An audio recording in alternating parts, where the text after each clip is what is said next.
Bismillahirrahmanirrahim. Assalamualaikum warahmatullahi ta'ala wabarakatuh.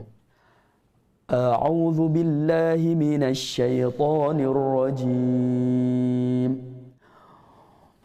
Walaqad ji'tumuna furada kama khalaqnakum awwala marrah. كما خلقناكم أول مرة وتركتم ما خولناكم وراء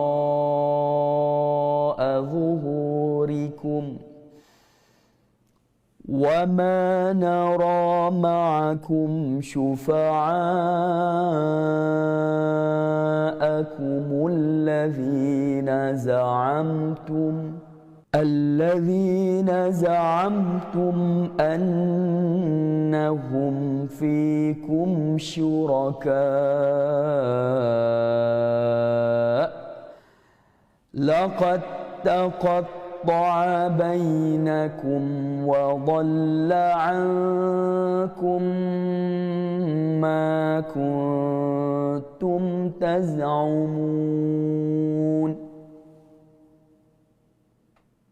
Okey. Habiskan ayat tu sekali baca je. Jaga dengung, jaga panjang pendek, jaga huruf. 3 perkara yang mesti kita jaga. Pertama sekali sebutan huruf jangan tertukar. Lebih-lebih lagi huruf yang sama, yang hampir sama. Contoh huruf sad dengan huruf sin, huruf tha dengan huruf sin, dengan huruf dha dengan huruf dha, huruf zai dengan huruf dha. Jadi yang tu kita kena jaga, beri perhatian betul-betul. Ingat sampai mati yang tu, huruf-huruf tu. Sebab tu makhraj huruf ni penting. Yang tu yang kita kena jaga pertama sekali. Yang kedua, panjang pendek. Kalau kita panjang pada tempat pendek, kita tambah tuan-tuan puan. Kalau kita pendek tempat yang panjang, kita kurangkan tuan-tuan puan. Tambah ataupun kurangkan dalam Al-Quran ini tak boleh salah. Yang tu yang kita kena jelas, kena tahu. Yang tu paling penting. Yang kedua, yang ketiga jaga dengung tuan-tuan. Kalau kita boleh jaga benda ni, memang kita dah mampu baca Al-Quran dengan baik sebenarnya. Jaga huruf, jaga panjang pendek, jaga dengung. Yang tu basically lah yang kita kena jaga tu dalam baca Al-Quran. Jadi kita nak jaga huruf ni, kita kena belajar, betul? Kita kena belajar ngaji ni, barulah kita boleh baca dengan betul. Kalau kita tak belajar ngaji, macam mana kita nak baca dengan betul? Sebutan huruf tu, tak ada orang dengar, kita duk syok sendiri je. Tak ada orang yang ajar kita, kita duk syok sendiri je. Yang kedua, panjang pendek. Kita kena kenal huruf-huruf mat ni. Nak tahu kenapa yang dibaca lebih, kalau terbaca kurang macam mana jadinya. Lepas tu, bab dengung. Dengung tu pun kena belajar. Semua kena belajar tuan-tuan. Okey, jom kita bedah hukum tajwid pada pagi ni. وَلَقَدْ جِئْتُمُونَا فُرَادًا وَلَقَدْ جِئْتُمُونَا فُرَادًا وَلَقَدْ جِئْتُمُونَا فُرَادًا. Okey, وَلَقَدْ جِئْ wa muncung kami mulut. Kita nak bedah hukum tajwid ni, jadi kita beri perhatian betul-betul. Okey, bagi yang baru masuk, baru hadir, ahlan wa sahlan wa marhaban. Semua saya nak tanya, kenapa lambat? Kelas kita 6.55 tuan-tuan puan. Lain kali masuk awal bolehlah kita istiqamah. Masuk awal pagi insya-Allah, seawal mungkin.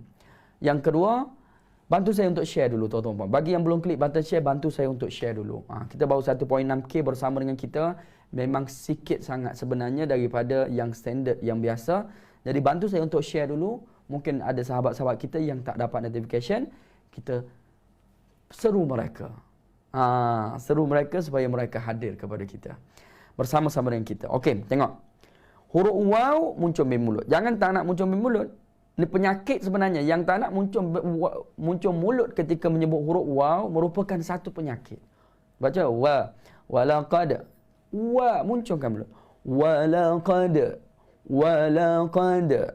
Walaqad. Boleh. Walaqad. Walaqad. Walaqad. Ustaz, kenapa mulut Ustaz heran sikit tu Ustaz? Kan ada huruf lam tu. Huruf lam kan kita guna hujung tepi lidah. Betul? Setuju? Kalau guna hujung tepi lidah, maksudnya herot mulut kita ni. Walaqad. Walaqad. Bukan dibaca kan? Walaqad. Lain bunyi dia tu.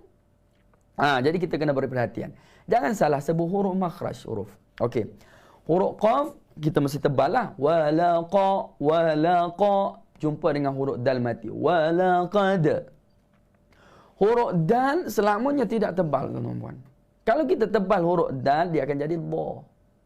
Walaqad. Itu tebal.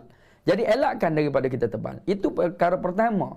Kadang-kadang huruf dal ini jadi tebal, kita terbaca tebal. Walaqad ji. Walaqad. Sering ingat orang walaqad. Tak nak macam tu. Walaqad. Huruf qaf tebal. Huruf dal tak tebal. Walaqad ji'tumuna. Dan huruf dal ada qalqalah, pantang larang yang paling penting ketika menyebut huruf dal. Ingat yang ni sampai mati mek-mek semua, bahawa tak boleh kita guna hujung lidah, tak boleh sentuh langit-langit. Sila tulis di dalam komen, hujung lidah tak boleh sentuh langit-langit ketika menyebut huruf dal selamanya. Begitu. Boleh? Jelas Okey, boleh. Bantu saya untuk tulis ruang komen. Bantu saya untuk share. Okey, supaya berkat ilmu, insya-Allah, berkat ilmu. Okey. Bukannya apa? Berkat tu besar, tuan-tuan puan. Saya tak boleh bagi tuan-tuan pandai, betul tak? Tapi Allah boleh bagi. Semua orang yang pandai hari ni, yang bijak hari ni, yang hebat hari ni, semua Allah Subhanahu Taala bagi ilmu. Saya pun Allah yang bagi ilmu. Kadang-kadang usahanya tak berapa, tak seberapa. Tapi kadang-kadang kita terkejut, apa salah aku ni boleh pandai sama macam ni? Ya, Allah bagi. Kita pun sudah Allah bagi. Aku ni tak ada apa-apa. Jadi kita kena hadir, istiqamah, hormat guru kita. Kita cari berkat. Dalam menuntut ilmu ni berkat yang paling penting, tuan-tuan. Berkat, jaga adab dengan guru dan sebagainya. Itu standard lah. Bukan nak suruh beradab sangat dengan saya. Bukan saya nak suruh orang beradab dengan saya, tuan-tuan puan. Kena faham tu. Itu adalah dia punya adab menuntut ilmu dipanggil. Adab menuntut ilmu adalah mesti kita beradab dengan guru. Begitu. Beradab dengan guru dulu. Sebab guru ini dia panggil dia adalah wasilah daripada Allah SWT dalam menyampaikan ilmu. Kalau kita tak beradab dengan guru, bermakna kita tidak beradab dengan ilmu. Itu adalah standard kita nak berguru dengan siapa pun. Nak belajar matematik ke sains ke apa semua, guru tu yang kita kena bagi hak dia dulu. Bukan saya nak suruh beradab dengan saya, hormat saya, puja saya. Tidak. Saya tidak ke situ, tuan-tuan puan. Cuma itu adalah perkara yang penting kita kena jaga je lah. Macam saya pun saat menuntut ilmu, hari ni pun masih lagi menuntut ilmu, belajar lagi, pun diingatkan benda yang sama berkali-kali oleh guru. Sebab bukannya takut tak dapat ilmu tu. Takut Allah SWT tak bagi kemudahan, kefahaman ilmu tu. Okey, kita sambung. Ji'tumuna huruf jim. Kita ingat, huruf jim kita tak boleh berangin. Kita dengan ji'tumuna. Kita nak ji'tumuna. Dengar saya sebut betul-betul. Ja, ju. Ji'tumuna. Kalau berangin macam mana? Ja, ji, ju, ji'tumuna. Yang tu berangin. Ji. Ada angin rasa. Ji. Cuba buat tangan macam ni. Cuba buat tangan macam ni. Letak depan muka. Lepas tu sebut ji. Asal angin tak? Kalau rasa angin kat situ, memang kita berangin kita buat. Kalau tak berangin tu, ji'tumuna. Ji. Tak berangin. Ji. Nampak? Yang tu. Ji'tumuna. Walaqad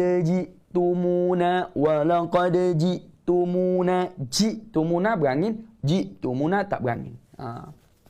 Cara nak sebut huruf jim ni satu lagi. Kita jangan kancing gigi, tuan-tuan. Kalau kita kancing gigi, dia tak sempurna sentuhan tengah lidah dengan langit-langit tengah.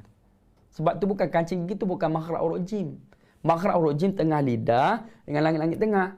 Macam kita sebut ja, ji, ju, ja, ji, ju, ja, ji, ju. Okey. Jangan kacip gigi Jangan kacip gigi. Bukan kancing gigi tu penyakit. Jangan kita kacip gigi. Ja, ji, ju, ja, ji, ju. Kalau kita kancing gigi mana? Ja, ji, ju. Yang tu yang nak jadi berangin tu. Tu ingat petua tu. Macam mana nak buat ni ustaz? Payah sangat ni. Berlatih. Apa-apa buat pun berlatih. Okey, seterusnya kita jumpa dengan huruf jim mati. Ji'tumuna. Ji'tumuna. Jangan ci'tumuna. Jangan ji'tumuna. Walaqad ji'tumuna. Jadi huruf ain yang salah besar tu. Huruf hamzah makhrajnya pada pangkal halkum. Ramai orang tertukar huruf hamzah mati ni dengan huruf ain mati. Jadi ji'tumuna. Kita nak ji'tumuna. Walaqad ji'tumuna. Tumuna. Mu kita muncungkan mulut, kita panjang 2 harakat. Na kita baca panjang 2 harakat juga. Dua-duanya adalah ma asli. Cuma pada huruf waw muncul bibir mulut. Sila tulis ruang komen. Huruf waw muncungkan bibir mulut. Ada je huruf lain yang berkaitan dengan huruf waw muncung terus bibir mulut. Macam tu. Ingat sampai mati. Okey. Furada, ra kita baca dengan tebal. Da pantalangan dia kita jaga. Jangan cecah lidah tu, jangan nak kena. Furada dua-duanya adalah mak tabi'i. Ada yang tak tahu lagi ke mak tabi'i itu apa? Ada yang tak tahu lagi ke mak tabi'i dengan mak asli ni dia adik-beradik tuan-tuan. Adik-beradik satu mak satu bapa. Satu kantong lagi masa keluar tu. Nak kata kembar tu tak juga, orang sama sebenarnya. Orang yang sama. Cuma kenapa nama lain? Nama lain tu sebab dia merujuk kepada makna yang sama. Asli bermakna asal, fitrah. Fitrah pula dah. Tabi'i berubah asal juga, tabi'i secara tabi'inya. Bermakna dia merujuk kepada makna yang sama. Bila merujuk pada makna yang sama, benda yang samalah. Cuma kenapa nama berbeza? Entahlah, saya pun tak tahu. Cuma bila disebut mat tabi'i dalam mat Quran masa Utsmani ni yang ada tanda mat kecil tu, huruf mat ada 3, alif waw ya. Yang tidak ada sebarang tanda dalam Al-Quran. Dia tak ada tanda mati, atas, bawah, depan tu tak ada tanda. Dia huruf kosong je dalam Quran kan. Jadi 3 huruf ni kalau yang kecil, dia mat tabi'i katanya. Kalau dalam Quran maksudnya. Kalau dia yang besar, huruf mat yang besar tu alif waw ya, dia mat asli. Wallahu a'lam. Okey, kita sambung. Kama khalaqnakum awwala marrah. Kama khalaqnakum. Kama khalaqna. Khalaqna. Bukan khalaquna, khalaquna, khalaqna, khalaqana, khalaqana. Qalqalah sughra. Kita bunyikan. Khalaqana, khalaqana. Bunyinya ke dalam. Tebal. Pangkal lidah terangkat. Qalqalah sughra. Khalaqana, khalaqana, khalaqana. Khalaquna, khalaqina. Khalaqana. Okey. Huruf kha pastikannya berkahak. Huruf kha pastikan berkahak. Bukan kahak sampai keluar tu bermaksud dia bunyi getaran tu. Kalau kita kahak sebenarnya tidak tepat. Kalau kita sebut dengan kahak lah. Cuma kalau kahak ni dia bunyi dekat dengan makhraj huruf qaf sebenarnya. Kahak tu. Tapi kita nak yang ni bunyi dia lalam. Sebab dia berduduk pada pangkal hujung halkum. Kita nak kha. Gitu bunyi dia. Kha. Dia ada menggelegak dan bunyinya macam berkahak. Kha. Kalau yang berkahak sungguh, kalau yang berkahak yang kita ludah tu, dia bunyi pada makhraj huruf qaf. Jadi hati-hati. Maksud saya berkahak itu jangan buat pada makhraj huruf qaf. Dia makhraj huruf kha pada hujung halkum. Ingat tu. Okey, na tu, yang itulah yang saya katakan mat tabi'i. Sebab apa kita tengok? Pada tanda panjang pada na tu, tanda panjang pada na tu huruf mat kecil je. Okey, kita sambung. Awwala marrah. Tekankan pada huruf waw yang bertasydid dengan huruf ra yang bertasydid. Awwala marrah. Awwala marrah. Awwala marrah. Dulu saya ketika belajar dengan guru saya dulu disebut ketika huruf ra yang bertasydid ini kita tak boleh buat terlampau bergetar macam huruf ra mati. Tak boleh kita buat mar. Mar yang tu mati. Kalau ra yang bertanda tasydid marrah, kita kawal sikit. Jangan marrah. Terlampau bergetar gitu tidak tepat. Awwala marrah. Awwala marrah. Okey, boleh. Okey, awwala marratin wa tanwin tidak selari bertemu dengan waw. Dengung ke tidak? Dengunglah. Dengung. Dengung di mana? Di samping huruf waw. Muncungkan mulut. Marratin wa tarattumma. Wa tarattumma. Huruf kaf jangan terlampau berangi, jangan tak berangi langsung. Wa tarattumma. Mim mati bertemu dengan mim idgham mutamathilain saghir. Dengung di samping huruf mim. Kita ingat tu. Mim mati ada tanda mati ke tidak? Tak ada tanda mati. Bermakna dengung ke tidak? Dengung. Mudah tak tajwid? Mudah je. Kita je yang memayahkan. Khawwalna. Muncul mulut huruf waw. Khawwalna. Huruf lam jangan ada tawallud, jangan terputus dengan getar suara. Khawwalna salah, khawwalna salah. Jadi khawwalna. Gunakan hujung tepi lidah ketika menjemput huruf lam. Khawwalnakum wara'a zuhurikum. Khawwalnakum. Mim mati bertemu dengan waw. Ada tanda mati tak atas mim mati? Ada tanda mati. Bila bertemu dengan waw, dia jadi special case. Bila bertemu dengan waw, dia jadi special case. Iaitu asyaddu izharan. Izhar syafawi asyaddu izhar. Izhar syafawi adalah izhar. Kita katakan apa ni? Tekanan suara. Izhar. Jelas, terang, nyata. Dan lebih ditekankan. Ketika mim mati bertemu dengan waw, kita kena kemaskan lagi 200% kena tutup mulut tu. Khawwalnakum wara. Khawwalnakum wara. Rapatkan mulut tu betul-betul. Mim mati bertemu dengan waw. Wara'a zuhurikum. Ra kita baca dengan tebal dan kita baca panjang 4 atau 5 harakat, mak wajib mutasil kat situ. Tengok huruf hamzah tu, ada alif tak? Tak ada alif. Mak wajib lah tu. Zuhurikum. Huruf dha, pastikan kita keluarkan lidah. Jangan kancing gigi. Ni pantang larang dia ni. Jangan kancing gigi. Sukanya saya kalau tuan-tuan dan puan semua ada e-book kita tu. Dalam e-book tu diterangkan dengan cukup baik sebenarnya pasal makhraj huruf ni. Okey. Sebab tu saya sebenarnya e-book tu tujuannya begitulah.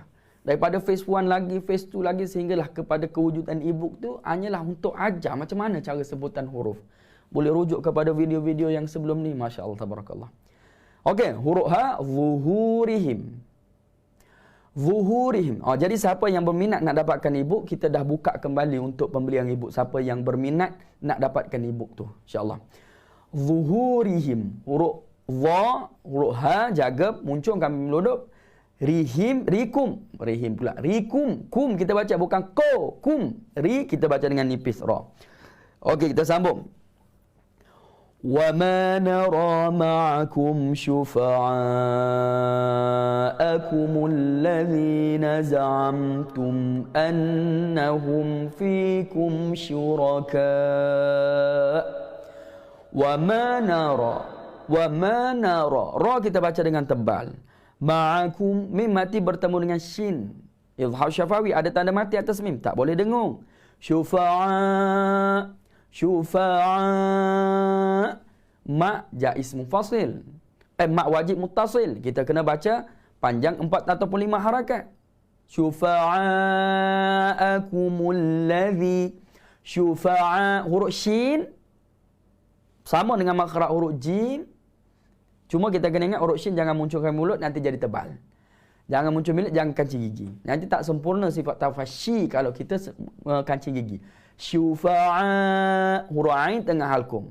Syufa'akumul ladzina za'amtum. Alladzina za'amtum.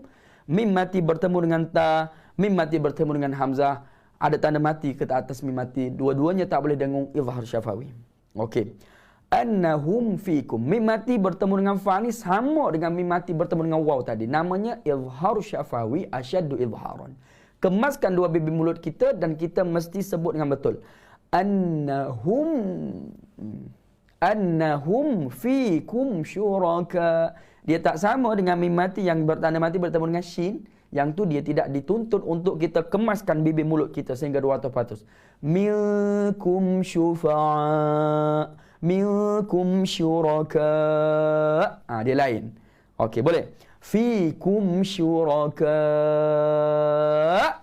Bunyi hamzah kat belakang kerana kita wakaf pada huruf hamzah. Okey, kita sambung sikit lagi.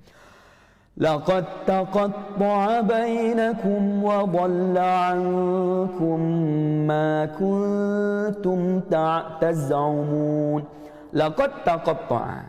Dal bertemu dengan ta.